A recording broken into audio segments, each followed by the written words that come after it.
আল্লাহ আল্লাহ আল্লাহ আল্লাহ আল্লাহ আল্লাহ আল্লাহ আল্লাহ আল্লাহ আল্লাহ আল্লাহ হুম হুম হুম হুম। আল্লাহ আল্লাহ কিন্তু চলছে ভিতর ভিতর, থেমে যায়নি কিন্তু, হ্যাঁ।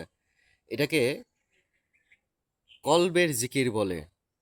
এই কলবের জিকির করেই আমাদের অতীন্দ্রিয় ক্ষমতা অর্জন করা যায়।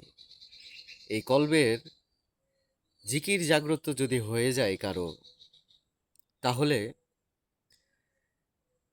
তার এই হৃদয়ের মধ্যে দিয়ে নেতিবাচক কথাবার্তা আর জাগ্রত হয়ে ওঠে না।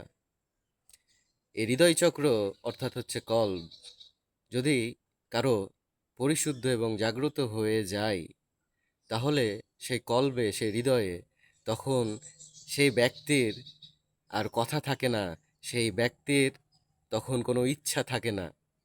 তখন যেই কথাগুলো এই কল্বের দ্বারা, হৃদয়ের দ্বারা বাণীর মতো ভেসে আসে, সেটা হচ্ছে সবকা মালিক এক হে, আমাদের সৃষ্টিকর্তার বাসস্থল হয়ে যায়।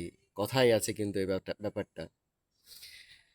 তো অর্থাৎ হচ্ছে এই কল্ব হৃদয়ে জাগ্রত যদি করা যায় এই আল্লাহ আল্লাহ জিকির দ্বারা, তাহলে সেই কল্বে নেতিবাচক কথাবার্তা থেকে বের হয়ে এসে সেই কল্বে আল্লাহর বাণী প্রচার শুরু হয়ে যায়।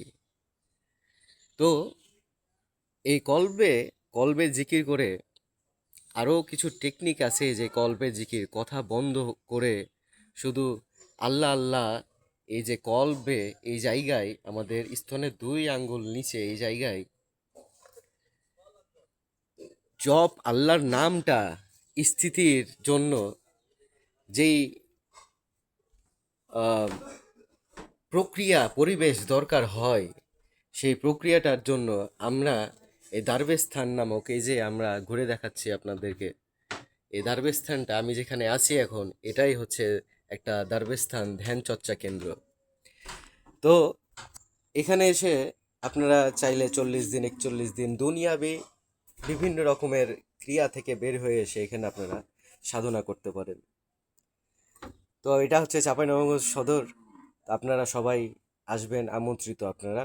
তো আমাদের এই দারবেস্থানে আরও কিছু কাজ আছে এবং ব্যক্তিগত কিছু লোন হয়ে গেছে, ঋণ হয়ে গেছে, এখান থেকে উদ্ধারের জন্য আপনারা আমাকে সহযোগিতা করবেন। 01400604311, এটা হচ্ছে বিকাশ নাম্বার। তো ঠিক আছে, জয়গুরু।